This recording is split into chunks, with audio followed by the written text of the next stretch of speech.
wa mimma yuta'akkadu al-ikhtirazu anhu, dan termasuk yang ditekankan untuk dijauhi daripadanya.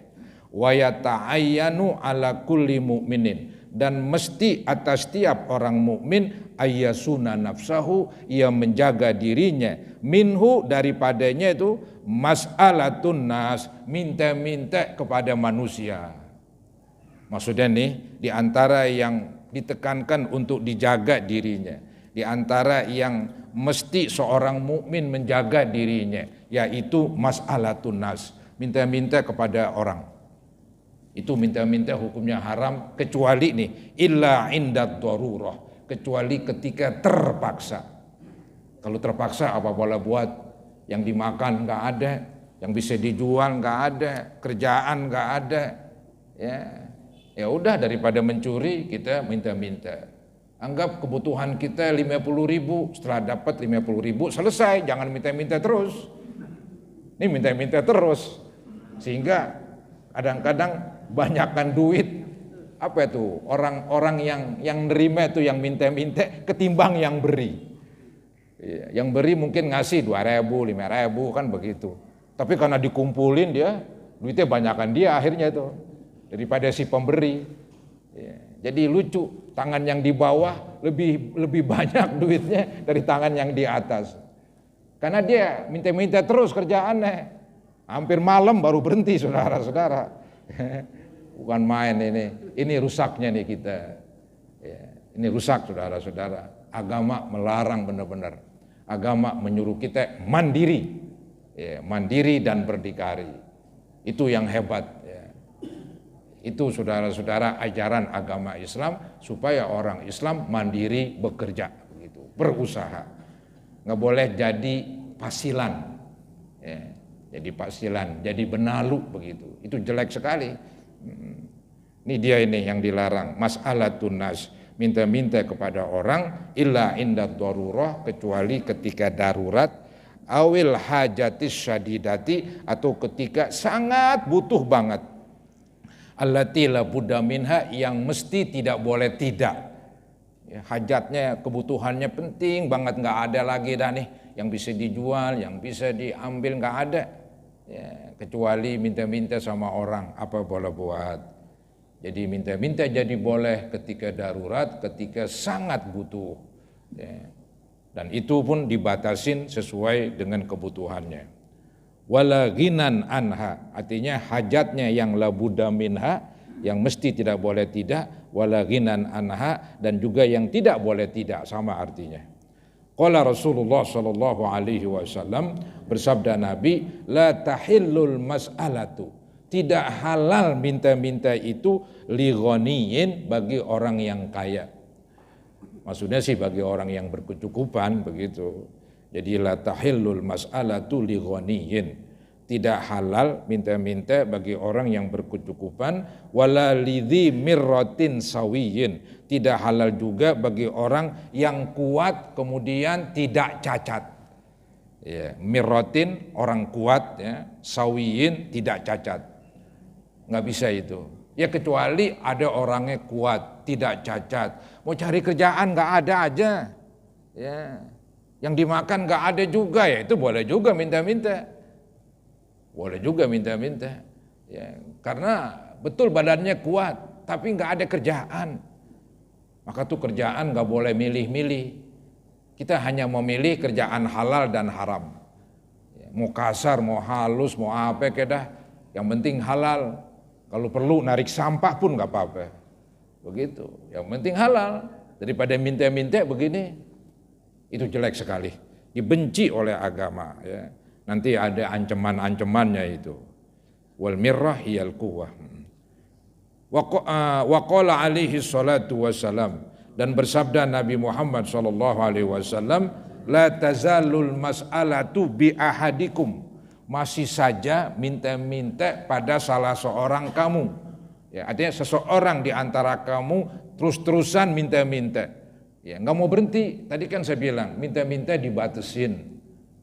Kalau cukup sehari 50.000, udah dapat 50.000, berhenti. Besok kita nggak tahu ada rezeki, siapa tahu besok ada kerjaan. Tapi kan kenyataannya beda.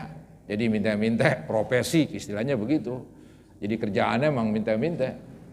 Maka kadang-kadang ketika digerebek sama Satpol PP, di kantongnya duitnya banyak banget para hadirin.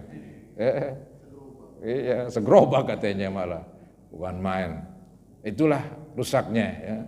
Jadi masih saja seseorang minta-minta hatta yalqallaha, sampai dia meninggal.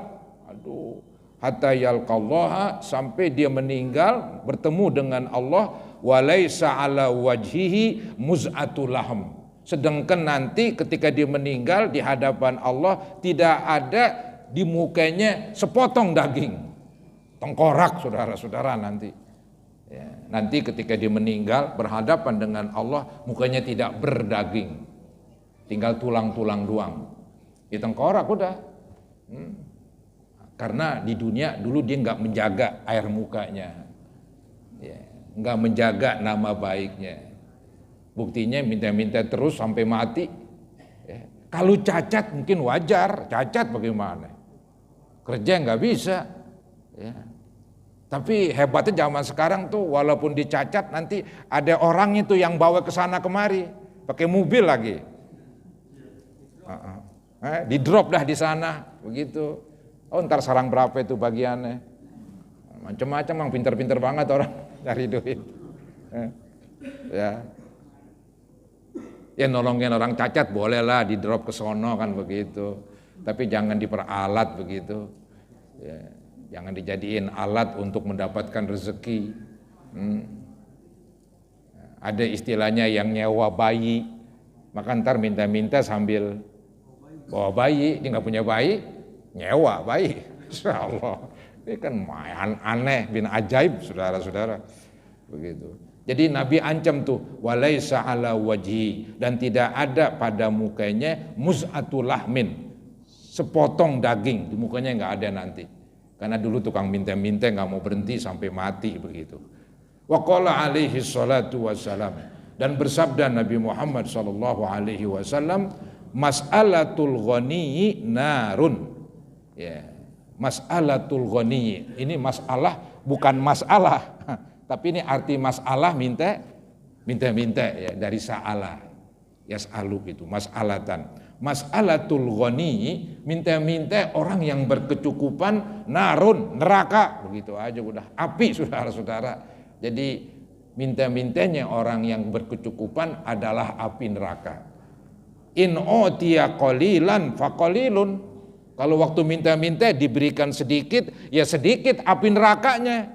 Wa in utiya katsiran fakatsirun, kalau diberikan waktu minta-minta dapat banyak, ya banyak api nerakanya. Tergantung katanya, banyak dikitnya hasil dari minta-minta. Makin banyak hasilnya, makin besar tuh apinya. Ya sedikit juga apinya. Walhasil jelek sekali lah orang minta-minta. Ini namanya balasan setimpal dengan perbuatan. Ya, setimpal dengan perbuatan. Ya. Tadi mukanya nggak berdaging, ya, nggak menjaga air mukanya. Kemudian barusan dibilang minta-minta itu ya tergantung, kalau dapat banyak ya banyak siksaannya, dapat dikit siksaannya, ya sejenis lah balasan itu, sejenis perbuatan. Kemudian wasu'ila alaihi salatu wassalam, dan Nabi pernah ditanya, anil ghaniyil ladzi la tahillu ma'ahul mas'alah, tentang orang yang berkecukupan yang tidak boleh minta-minta. Nabi ditanya ukuran orang nggak boleh minta-minta itu bagaimana? Ukurannya seapa begitu? Apa dibilang nih? Faqala qadaru ghadaihi wa asyaihi. Seukuran bisa makan siang, seukuran bisa makan malam. Ada tuh nggak boleh minta-minta. Begitu. Ya, seukuran bisa makan, ada makan buat malam, ada makan buat siang, itu kaya itu. Berarti nggak boleh minta-minta dikaya, berkecukupan. Ya. Nah ini nyatanya kan nggak demikian. Maka saudara-saudara, sebetulnya ini masalah minta-minta masalah besar ini. Ya. Dan ini perlu diterangkan begitu, biar orang mengerti. Boleh jadi orang minta-minta dia nggak ngerti hukumnya, dia nggak ngerti peraturannya. Ya. Dibilang ya orang bagi halal begitu. nggak taunya ini ya jadi haram. Karena patokan orang berkecukupan sehingga tidak boleh minta-minta, bila mana cukup makan siang hari, cukup makan malam hari, dah itu nggak boleh minta-minta. Ya, kecuali tadi bila mana nggak cukup makan, anggap ada makan buat malam saja atau siang saja, malam nggak ada, boleh minta-minta. Nah udah dapat seukuran bisa makan buat malam, udah berhenti gitu. Waqala alaihi salatu wassalam, bersabda Nabi Muhammad sallallahu alaihi wasallam, li ayyakhudha ahadukum hablahu, lebih baik salah seorang kamu mengambil tambangnya. Nih disuruh kerja ini. Li ayyakhudha ahadukum hablahu, lebih baik seseorang mengambil tambangnya, payah tatibu, kemudian dinyari kayu. Ya, ambil tambang, nyari kayu. Nanti dapat kayu diikat, dipanggul, dijual. Ya, dapat untuk beli beras sekian liter. Itu lebih baik daripada minta ke sana, minta kemari. Bukan main Nabi Muhammad ini. Mendorong umatnya untuk mandiri, untuk bekerja. Nggak ada malu bekerja, nggak ada malu. Begitu. Ini jangan kan ada orang malu bekerja, tapi kalau ngerokok jisamsu. Bawa sepeda malu. Dibilang gulung benang. Macam-macam. Ada macam-macam tuh alasan para hadirin. Bawa sepeda malu. Iya. Untuk bawa apa misalnya. Nggak ada tuh. Nyari rezeki nggak malu. Minta-minta yang malu. Apalagi mencuri itu sih lebih malu lagi, parahan lagi. Tapi sekarang terbalik begitu. Ya, bekerja yang kasar, narik gerobak, bawa sampah malu begitu. Tapi kalau makan nggak malu, ngerokoknya jisamsu, kerja ogah, ya, angkat kaki berpangku tangan, yang begini sih berat saudara-saudara. Ini bukan umat Nabi yang bagus. Umat Nabi yang bagus, nih lihat, lebih baik seseorang kamu ya mengambil tambangnya, li ayyakhudha ahadukum hablahu payahtatibu, kemudian dinyari kayu. Khairun lahu, itu lebih baik baginya min ayyas alan nas, daripada dia minta-minta kepada orang atauhu au manauhu. Kalau minta sama orang-orang ya kadang-kadang dapat, kadang-kadang enggak dapat. Tapi kalau nyari rezeki kebanyakan dapat saudara-saudara daripada enggak dapatnya. Ya istilah orang seleter 2 kerok dapatlah, walaupun tuh nggak munjung, seleter dikerok begitu. Ya itu zaman dulu tuh bahasanya. Kalau kita berusaha nyari rezeki, seleter 2 kerok juga atau berapa istilahnya 2 liter kerok itu dapat insya Allah ya. Jadi gambaran disuruh nyari rezeki dan mandiri. Nah, ini ada doa yang sering kita dengar ini. Wa qala alaihi salatu wasalam istaghnu anin nas. Ya, hendaklah kamu istilahnya mandiri dari manusia. Itu kan ada doa wa nas'alukal ghina anin nas. Wa nas'alukal ghina anin nas, kami mohon kepada Engkau ya Allah untuk tidak bergantung kepada manusia. Ya. Jadi saya mohon kepada Engkau ya Allah agar saya bisa mandiri. Sama artinya saya minta kepada Engkau ya Allah untuk tidak bergantung kepada manusia jadi pasilan. Itu sering dibaca doa itu, wa nas'alukal ghina anin nas. Ini hampir sama nih. Hadis berbunyi istaghnu anin nas. Artinya hendaklah kamu mandiri, jangan bergantung kepada manusia. Walau bisausis siwak, walaupun bekas air cucian siwak. Aneh ini.